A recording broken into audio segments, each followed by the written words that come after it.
Trophy দেওয়ার কথাগুলো আমরা আগে থেকেই জানতে পারতাম, তাহলে হয়তো আজকে আমাদের চিন্তা ভাবনা করতে সহজ হতো। মাননীয় স্পিকার, আমি মনে করি আমাদের এই বর্তমান সরকার যেমনি ভাবে একটি অনন্য নজির সৃষ্টিকারী সরকার, যে উভয় পক্ষ আজকে ট্রেজারি বেঞ্চ এবং বিরোধী দল উভয় পক্ষ আমাদের এই দেশের কল্যাণার্থে কাজ করার জন্য শপথ নিয়েছে, কিন্তু আমরা দেখছি বিগত ফ্যাসিবাদী আমলের যে চেতনা, যে চিন্তাধারাকে সামনে রেখে আমরা দুঃখ পেয়েছি, কষ্ট পেয়েছি, এই সব নতুন করে আবার আয়োজনের জন্য উদ্যোগ নেওয়া হচ্ছে। আজকে বিচারকদের শোকজ করা হয়েছে, সেনা হেফাজতে অপরাধীরা এখনো পর্যন্ত রয়েছে, এখনো পর্যন্ত ফেসবুকে পোস্ট এর মাধ্যমে গ্রেপ্তার করা হচ্ছে, এসব কিছুর কোনো প্রতিকার দেখছি না। মিডিয়ার কন্ট্রোলের মাধ্যমে আমাদের এই দেশের সাংবাদিকদেরকে নিয়ন্ত্রণ করা হচ্ছে।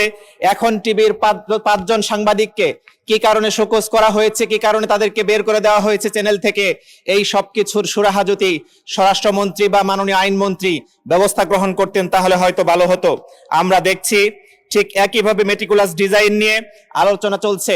আমাদের এই সংসদে একজন সদস্য আবেদন বলছেন ট্রফি মাননীয় প্রধানমন্ত্রী তারেক রহমানকে বিগত সরকার প্রধান আগেই দিয়ে চলে এসেছেন।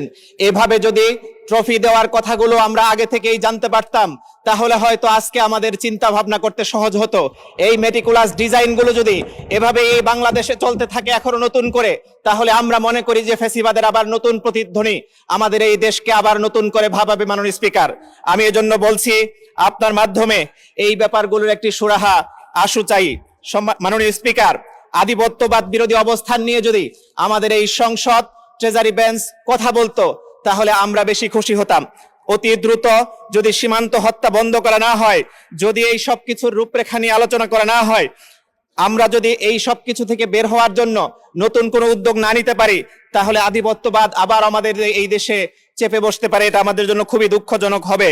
মাননীয় স্পিকার, চলমান সংকট নিরসনে আমাদের বিরোধী দলীয় নেতার পক্ষ থেকে বেশ কয়েকবার দাবি তোলা হয়েছে, আবেদন করা হয়েছে, এমনকি কমিটি করা হোক, বসার জন্য বিভিন্ন স্টেককে সাথে নিয়ে আলোচনার জন্য পরিবেশ তৈরি করা হোক। এই বিষয়গুলো বারবার বলার পরেও এখনো পর্যন্ত আমরা কিন্তু কোনো উদ্যোগ দেখছি না। অথচ তেল সমস্যায় আমি আমার নিজের গাড়ি পর্যন্ত কনভার্সনের দিকে চলে যেতে বাধ্য হচ্ছি। মাননীয় স্পিকার, আমি এজন্য সকলের প্রতি আবেদন রাখছি, ট্রেজারি বেঞ্চ এবং আমরা যারা বিরোধী পক্ষ আছি উভয়কে নিয়ে একটি সমন্বিত আলোচনার পরিবেশ তৈরি করা হোক। মাননীয় স্পিকার, বিভিন্ন জন বিভিন্ন ভাবে, কেউ এলাকা, কেউ আপনার সাথে পার্সোনাল সম্পর্ক, নানান ভাবে সময় বেশি নিয়েছেন, আমি কোন ভাবে নিব জানি না, তবে আমার অবহেলিত এলাকা শেরপুরের জন্য কিছু কথা বলতে চাই। এজন্য যদি আমাকে কিছু সময় একটু বাড়ি দেওয়া হয় আপনার প্রতি কৃতজ্ঞ থাকবো।